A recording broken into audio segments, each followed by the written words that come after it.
김윤태 우석대 교수가 더불어민주당 전주울 후보 경선에 참여하지 않기로 했습니다. 김윤태 교수는 자신이 참여하지 않더라도 전주울 선거가 흥행할 수 있다고 판단했다며 불출마 의사를 밝혔습니다. 이에 따라 전주울 경선은 양경숙, 이덕춘, 최형재, 이성윤 등 4명의 후보가 참여하게 됐습니다. 권리당원 투표 없이 100% 국민 참여로 치러지는 1차 경선은 다음 달 4일부터 사흘 동안 열린 뒤 상위 2명이 결선을 치를 예정입니다.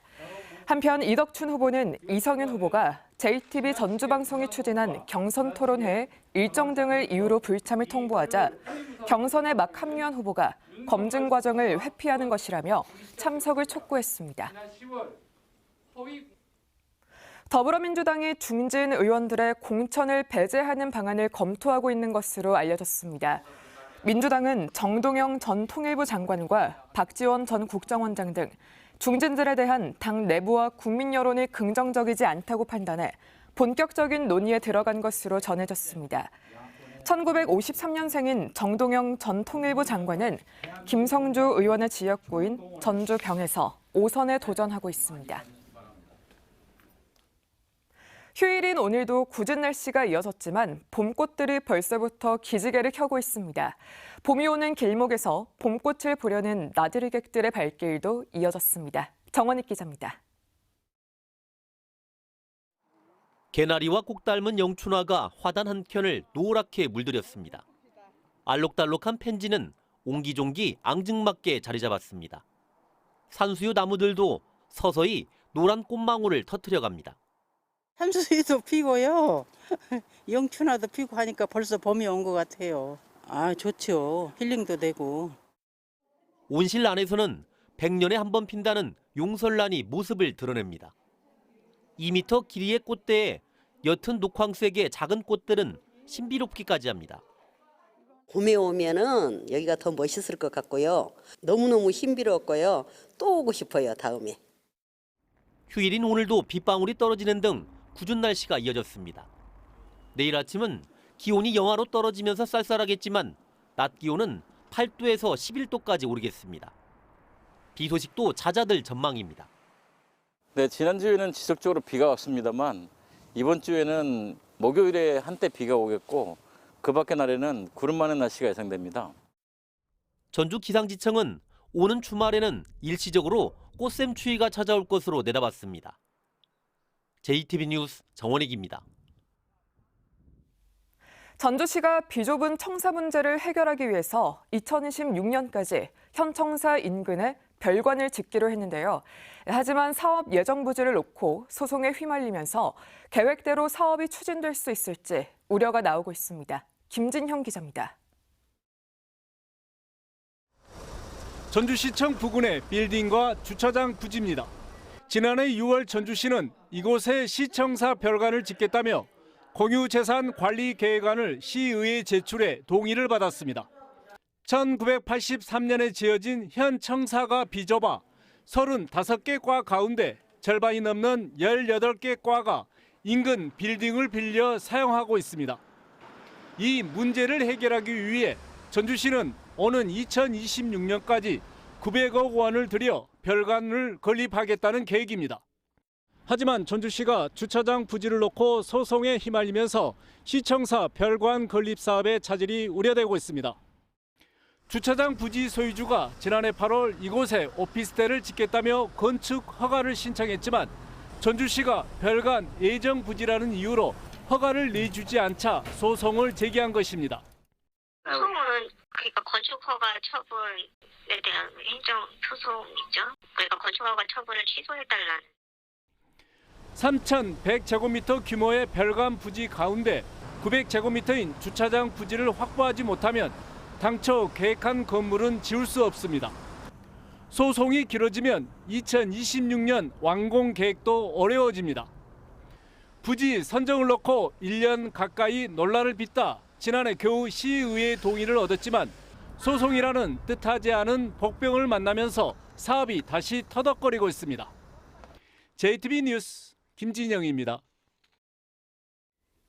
전북특별자치도가 오는 12월 시행되는 전북특별법에 담긴 300여 특례가 실제 사업으로 이어질 수 있도록 제도 정비 등에 나섭니다. 전북자치도는 생명산업 육성과 국제 K-팝 학교 설립, 새만금 고용특구 지정 등 75가지 사업을 추진할 예정입니다. 이를 위해 사업마다 추진 방향과 계획을 세우고 사업 추진을 뒷받침할 조례와 지침들도 만들거나 바꿉니다. 중소기업 중앙회가 중소기업과 소상공인 600명의 의견을 청취한 결과 제22대 국회에 고용과 근로자 지원을 강화하는 입법을 가장 원하는 것으로 나타났습니다. 근로시간 유연화와 지방 중소기업 육성, 중대재해 처벌법 입법 보완은 그 뒤를 이었습니다. 가장 바람직한 국회의원 상으로는 정직하고 청렴한 의원을 꼽았습니다. 남원시가 경기도 성남시와 상생발전을 위한 자매결연 협약을 맺었습니다. 정읍시 샘골시장에서는 64번째 방화제가 열렸습니다. 시군 소식 천경석 기자입니다. 남원시가 경기도 성남시와 다양한 분야에서 지속적인 교류를 하기로 했습니다. 두 자치단체는 축제나 공연 등 여가 문화와 관광 사업을 함께 추진하고 농특산물 직거래도 활성화하기로 했습니다. 오늘 협약을 계기로 서로 상생할 수 있는 방안을 마련하고 시민이 체감할 수 있는 실질적인 교류 사업을 적극 추진해 가겠습니다. 정읍 샘고을시장에서 올 한 해 안전과 번영을 기원하는 방화제가 열렸습니다. 두 차례 대형 화재로 큰 피해를 입었던 샘고을시장 상인들은 지난 1958년부터 제사를 하며 한 해 안녕을 기원해 왔습니다. 임실군이 고금리, 고물가로 어려움을 겪고 있는 지역 경제에 활력을 불어넣기 위해 재정 집행을 서두르기로 했습니다. 이를 위해 계약 심사와 적격 심사 기간을 단축하고 수의계약 금액 확대 등의 제도도 활용할 방침입니다. 재정의 신속하고 적극적인 집행이 지역경제 활성화의 선순환 구조로 이어지는 마중물이 되어 그 효과를 국민께서 피부로 체감하시도록 최선을 다하겠습니다. 완주군이 개별 농가들이 처리에 어려움을 겪어온 폐농약을 읍면행정복지센터를 통해 수거해 위탁 처리합니다. 폐농약의 체계적인 관리로 환경오염과 안전사고 방지에도 도움이 될 것으로 기대됩니다. JTB 뉴스 천경석입니다. 정월대 보름인 어제 도내 곳곳에서 관련 행사가 잇따랐습니다. 완주군 봉동읍 만경강 둔치에서는 달집 태우기와 소원지 쓰기, 가족과 함께하는 전통놀이 등이 펼쳐졌습니다. 김제시 교월동 입석 전승관 광장에서는 풍년을 기원하기 위해 남녀가 편을 나눠 대결하는 줄다리기 행사가 열렸습니다. 또 정월대 보름꽃 축제가 진행된 임실군 강진면 필북마을과 전주시 삼천동에도 주민들의 발길이 이어졌습니다. 전북특별자치도 체육회가 생활체육 활성화를 위해 올해 7개 시군 학교 20곳의 체육시설을 개방합니다. 이용은 방과 후 시간이나 주말과 휴일에 가능합니다. 시군 체육회와 스포츠클럽 등이 개방된 시설을 관리하면서 강습 프로그램도 운영할 예정입니다. 프로축구 전북현대가 울산현대와 아시아축구연맹 챔피언스리그 8강전을 치릅니다. 8강 1차전은 다음 달 6일 전주 월드컵 경기장, 2차전은 13일 울산 문수 월드컵 경기장에서 열립니다. 전북은 다음 달 1일에는 전주 월드컵 경기장에서 대전을 불러들여 올해 정규리그 개막 경기를 펼칩니다. 국제 배드민턴 선수권 대회가 오는 11월 익산에서 열립니다. 익산시는 2024 코리아 마스터즈 국제 배드민턴 선수권 대회를 유치했다고 밝혔습니다. 대회에는 25개 나라에서 정상급 선수 1000여 명이 참가합니다. 대회는 11월에 엿새간 익산체육관 등에서 열리고 선수와 임원, 배드민턴 동호인 등 만여 명이 익산을 찾을 것으로 예상됩니다. 전주시가 금상동과 완주군 소양면 경계에 있는 공덕 세천의 재해 예방 사업을 본격화합니다.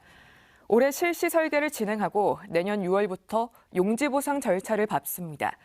2026년 공사를 시작해 2028년에 마무리되며 전주시는 250억 원을 들이는 사업이 끝나면 집중호우에 따른 침수 피해가 줄 것으로 기대하고 있습니다. 검찰이 아버지를 살해한 혐의로 징역 10년과 치료 감호를 선고받은 A씨의 판결에 항소했습니다. 전주지검은 범행이 반사회적이면서도 조사 과정에서 경찰관에게 상해를 입히는 등 잘못을 뉘우치려 하는 모습이 보이지 않는다며 항소했다고 밝혔습니다. A씨는 지난 2012년 부친이 자신을 정신병원에 보내려고 한다는 이유로 살해한 혐의로 무기징역과 치료 감호를 구형받았습니다.